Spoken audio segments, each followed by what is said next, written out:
Human was produced over a period of 4 years. Here in Paris, we have a team of about 180 people, and to that, we need to add also all the outsourcing with our partners in the Philippines, in China, Vietnam, and in India. So when we started working on this story, I had to imagine where Kara was built. And for whatever reason, the city of Detroit came very quickly to my mind because it had already an incredible story by itself of history and themes. So we traveled there with the team, and we were really moved by what we saw, and we could really feel the desire to fight and really be born again. And we just continued this curve, this growth, and just imagine what Detroit would be like if the Android industry was, using these huge factories to build androids there. A very strong element in Detroit is that there's a lot of industrial wasteland and a lot of nature too, and for us, the graphic designers, it was an incredible playground. The destroyed zones which we wanted to preserve, we appropriated them to turn into something else. Then in the areas that needed to be rebuilt, we were able to imagine our Detroit of the future. We didn't want to make a science fiction universe, but a world of anticipation. If we chose science fiction, we could have imagined flying cars, extraterrestrials, but those things are very far from our current everyday life. Anticipation is more about gleaning from our contemporary reality, the one we know, because Detroit is set in 2038, and 2038 is tomorrow. The difficulty we had was sticking to reality. That is to say, technology becoming more and more invisible, a lot more elegant, and at the same time, making it visual. So all the computer equipment, autonomous cars, we simply had to invent. They are in fact very technological objects, but at the same time remain very credible and ingrained in reality. To create a cohesive universe in the fashion and clothing of the human characters in 2038, I didn't want to put an accent on strange shapes, or really vibrant colors, and things we wouldn't know. That I wanted to keep for the androids. The goal was to create something familiar which we can identify with in this future setting. Working on the artistic direction for the androids was a bit special because this is a project about the place they could occupy in the human world. It was out of the question for them to be too beautiful or too perfect. They had to correspond to every social class, rich and poor. Inspired by everyday utilitarian clothes, I brought a modern touch by adding dynamic display surfaces, the armband we can see on the side, the triangle on the front and back, an LED.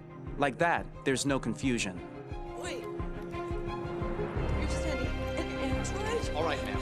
We need to go. You can't do that. Why aren't you sending a real person? Once we cast the actors, we travel to meet them in order to scan their faces. We record the structure of their face with the scan, and we record the colors and patches of skin with photography. Once we have this information, we will use this as a basis for modeling and creating the characters. The artist will make it more realistic, but will also enrich it. He will propose ideas which we will develop together.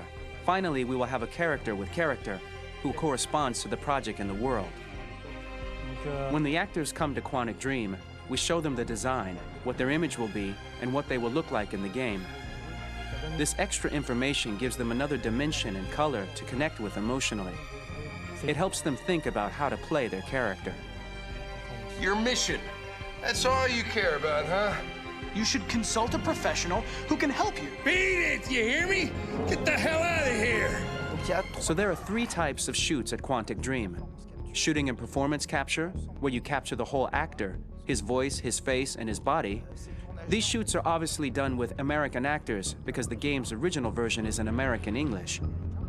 After that, there are the body-only shoots, representing around 250 days of filming, while the performance capture is 100 days of filming. Now, body-only shoots, there are 2 types. There are the action shoots and the technical shoots, which are mokit shoots. Mokit is when the player controls a character on the screen, and he moves in an environment to explore it. This is of particular importance at Quantic Dream, and therefore we shoot a lot to offer a unique context for each scene and each character. To prepare a motion capture shoot, we first get together to look at the sets we need, the animations that we want to shoot, which ones need to be grouped together, or which ones need to be cut and shot at another time, so that we get the most out of the shooting day. This often means shooting scenes out of order, especially those with big props or accessories, like a big car, for example. So we shoot all the animations related to that particular prop first.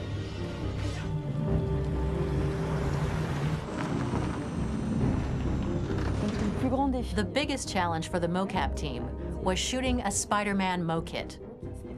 We had to build a wall and attach an actor to a harness with cables so we could pull him up and render him climbing. The shooting on this game total took about, I would say, more than a year, maybe 1 and 2 years, with about 300 actors on set. So it's quite a massive production. But so much happened on this set between the stunts and the shootings with a little girl and all these great actors that we had. It was really a very, very memorable journey for the team and for myself. Today, Detroit has over 37,000 animations. When we retrieve the motion capture data, it's just a cloud of points, which represent all the markers worn by the actors. From this cloud of points, we have a phase called retargeting, which gives us a skeleton. This skeleton will be applied to the characters of the game.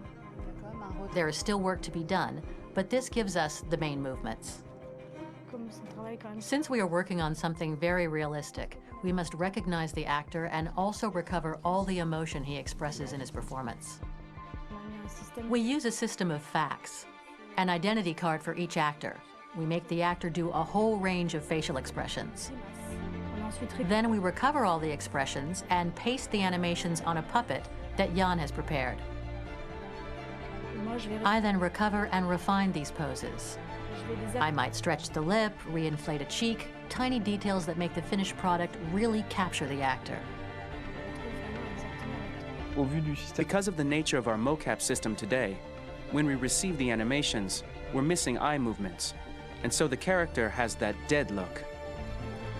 He really has no eyes, so then it's a big part of the work for the animators to find the regard of the actor in relation to his position, in relation to the body, etc. It was crazy when I saw the newest model for Kara, because they've been working on it and working on it, and this was the first time I literally jumped in my seat. It not only looked so much like me, it was the fact that it looked so lifelike. It wasn't that it looked just like it was a camera, it was something else, you know, but it looked alive. It's exciting, and it's kind of terrifying. Game after game, we learned the rules of optics and filming, and our goal with Detroit Become Human was to have cameras that would actually emulate the optics of a real physical camera. So basically dealing with real-world imperfections was our main task, and just to make cameras look as real as we can. Once the animations are shot and processed by the animation department, integrated and polished, we film them. That is to say, we really do a mise en scène, as in cinema. The real difficulty of our job is to know if these cameras are telling us something. Are they in the emotion of the scene? Do they describe exactly what the action must convey, what must be felt? The most important challenge for me was one of the final scenes where Marcus decides to start the revolution and go to the battlefield. Very quickly, we imagined this to be a huge sequence shot. We wanted the feeling of a cameraman running behind us while showing Marcus, the androids who help him, the person shooting at us, etc. Above all, it was necessary to say to oneself, this scene is very violent but does not glorify war. On the contrary, that war is something improbable and absurd. It was really a fun challenge. The idea was to say we have 3 characters. We would like each of them to have a specific cinematography. We wanted Kara to be much more filmed with some kind of handheld camera, to have something very living, very breathing. For Connor, we wanted something very cold and very perfect. And for Marcus, we wanted something epic and spectacular.